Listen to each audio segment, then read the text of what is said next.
Hello, जय जोहार। कैसे हो आप मन सब बने बने। तो आज की वीडियो में हमन जानबो कि हमारे छत्तीसगढ़ के सबसे प्रमुख तीर्थ स्थल कौन कौन से हरे। तो वीडियो में बने रहो। तब बात करबो हमन डोंगरगढ़ के बारे में, जो राजनांदगांव जिला में स्थिर हवय, जो कि माँ बमलेश्वरी जी के वहाँ विराजमान हवय। लोकानुसार से आदमी मन से जब जानकारी लिए जाते तो कुछ घटना और कुछ कहानी है जो माँ बमलेश्वरी से जुड़े रही, जो कि वहाँ के जो मंदिर है वो 2200 वर्ष पूर्व स्थिर हवय। और एक बार जाके जरूर दर्शन करे के प्रयास करहु और कमेंट में जरूर बताहू।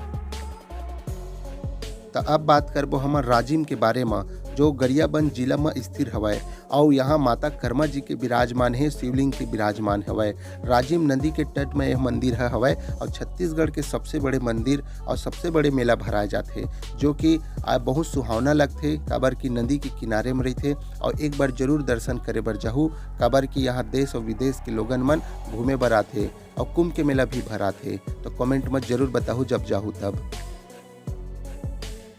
तो अब बात करबो हमन विश्व के सबसे ऊंचा जैत खाम के बारे में, जो बलौदा बाजार जिला छत्तीसगढ़ के गिरौदपुरी धाम में पड़थे, जो कि यह कुतुब मीनार से भी ऊंचा जैत खाम हवय गिरौदपुरी धाम में, जो कि सतनाम धर्म और सतनाम पंथ के रचयिता बाबा गुरु घासीदास जी के जन्म स्थल हरे, जो कि रायपुर से लगभग 125 किलोमीटर दूर में स्थिर हवय और छत्तीसगढ़ पर्यटन में से नंबर 1 में आथे, जो कि सबसे बड़े मेला भरा थे। अगर समय मिलही तो एक बार जरूर घूम के आहू।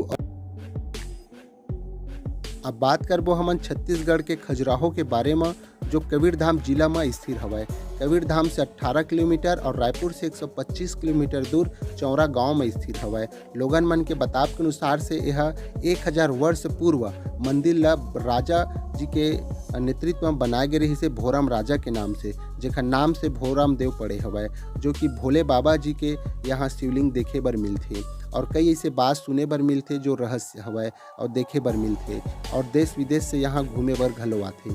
तो समय निकाल के एक बार जरूर चाहू, जो कि बहुत सुनहरा हवय और छत्तीसगढ़ के पर्यटन में से सबसे नंबर 1 हवय।